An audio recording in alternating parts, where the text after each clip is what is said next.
Hey everybody, it's AJ here with SnowTrax TV, bringing you another one of these little behind the scenes videos of some of the new rides that have showed up here at the shop. I'm pretty excited about this one as well. This is a really cool sled. First off, I just want to say a big thank you to everybody who watches the videos. This is just kind of behind the scenes stuff early on this season before we get into the actual show episodes. We kind of want to do more exclusive stuff for everybody who tunes in on YouTube and checks us out through Facebook and social media and all that stuff. And we want to say a big thank you to everybody out there because we have awesome jobs. We're super blessed to do what we do, and it's only because you guys tune in and watch us that we get to do it. So thank you very much for watching. Thanks for coming out to the shows and saying hi to us at Novi and Heydays and other places. We love talking with people. Fire us messages on Facebook.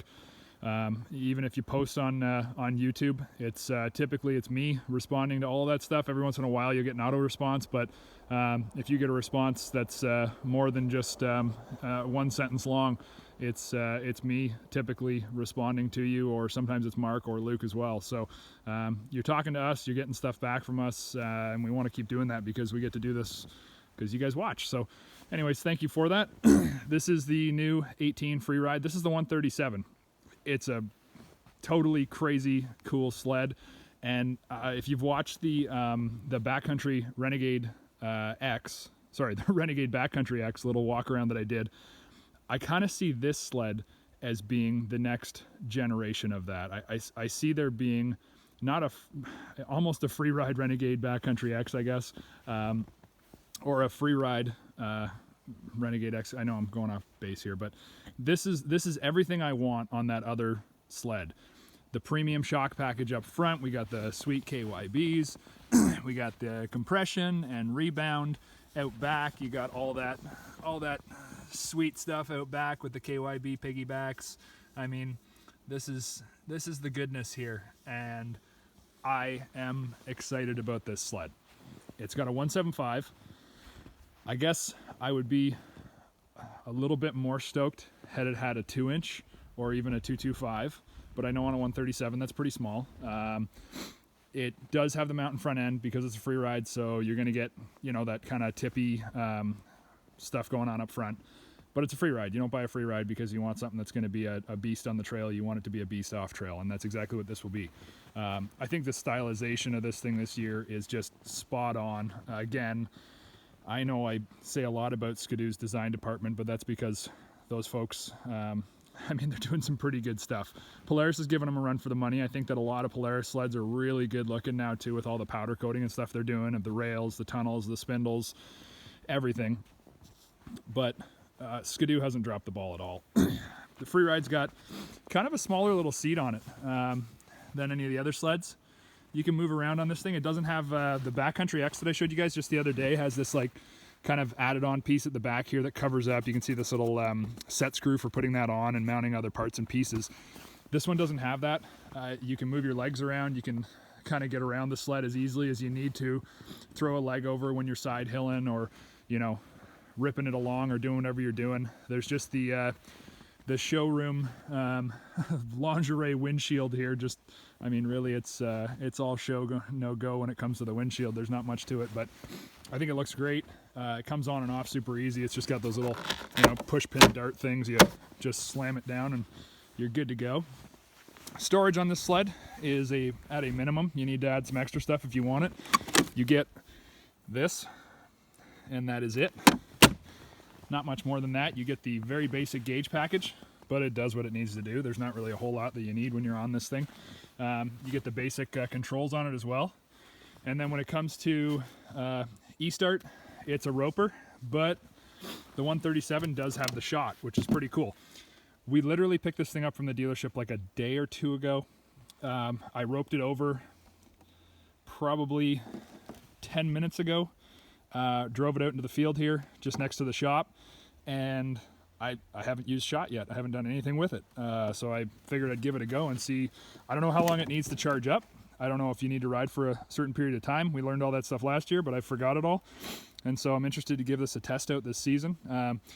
I think probably in the future they're going to come up with a capacitor that'll be able to store power a little bit longer. I mean, even if they could get a, you know, like a 12-hour charge out of a capacitor, 12 or 16 hour, where they can get one start out of it. I think that'll be the future of electric start. You know, start it before you leave your shop, and then, or rope pull it before you leave the shop on a big touring weekend or something like that, and then you never need to rope it again until you leave it in the shop for a week or something. But on this one, let's give it a go and just see what happens, because I haven't tested it yet, and I literally drove it for 30 seconds and sat it here, so I think it'll probably work. Just like that. That's pretty cool. All right, I like that. That's a cool feature. I wouldn't be surprised to see this show up on other stuff, but again, I'm guessing flatland wise, you're gonna see the shot system, maybe shot 2, or maybe they'll call it something else, where they can get a little bit longer charge in a capacitor and be able to fire that up for trail riders as well. I don't know. An 850 is a little bit to rope over. Right now it's minus 14 here. The thing sat overnight. It was almost minus 30 last night, and it was, you know, you definitely want to step into it. You don't just want to go in and kind of, you know, lightly pull on that thing, because it'll pull your shoulder out of its socket. So you gotta give it a good little rope there. But it's cool to see that capacitor doesn't take more than, like, honestly, that was 30 seconds driving across a field, and I tried it before and there was nothing left in it. So in 30 seconds it can charge itself up enough to start, and that's at this temperature. So it seems like that thing works pretty good. I'm excited to use it this winter, and especially when we're out playing off trail. We do a lot of starting and stopping and filming and, you know, messing around when we're with the buddies. So I'll continue to work that thing out over the winter time and see what it's all about, see how it works, and go for it. The Freeride, there's some cool stuff on this, like the quick disconnect sway bars down there. Those are pretty sweet. Just nice and easy, you know, you want to pull those things off, go for it. It's fast and easy to do. I don't know, I've always loved the Freerides. They're such a nice sled. They're kind of, and yes, I know people have said, how come you don't shoot out against the Arctic Cats and whatnot? We're sort of looking at the two vehicles that are really leading the charge right now, and that would be the Switchback Assault. This is for me talking off-trail riding, trail and off-trail, because that's what I do. I use the trail to get to the off-trail stuff. I don't rack on hundreds of miles every weekend. I go out and play off-trail. That's who I am. That's what I love to do. I do some trail riding and enjoy it, but when I'm really having fun, I'm out playing in the powder and messing around. So you're going to find a lot of references to switchbacks, assaults, free rides, backcountries, all that stuff, because that's who I am and that's what I like to do. So this sled, I think it's kind of the more assault side of things, and I think that that's why sometimes we're a little bit confused, because Ski-Doo has their off-trail free ride stuff that's really made for dropping, jumping, hitting, all that. Then they have the Renegade Backcountry series, which is kind of more geared towards being on trail from the Freeride. Then they have the regular Renegade lineup, and that's pretty much going to be a lot more on trail. So there's sort of 3 different variations there, progressively going from off trail to on trail. When it comes to Polaris, they have the Switchback Assault, which has done a great job of bridging between. I would say the Switchback Assault is kind of like, I guess you'd almost call it a Renegade Freeride. And that's, I don't know, maybe it could be cool for me to build one of those up this year or do something like that. Maybe take this Freeride and see how it would handle if we slapped a set of the trail arms and spindles up front. I don't know if they mount up at exactly the same locations. We'd have to find that out.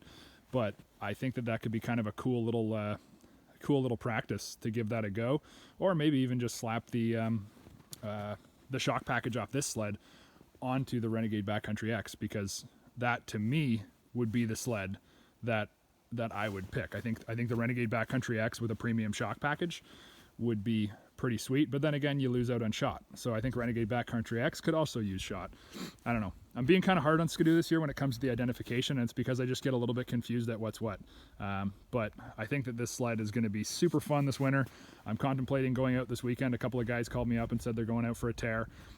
We got about 24 inches of snow about an hour north of here, and I'm thinking that maybe we'll go out and play around and have some fun and see how this little 37 works getting off trail, and and messing around. It's going to be a good sled this year.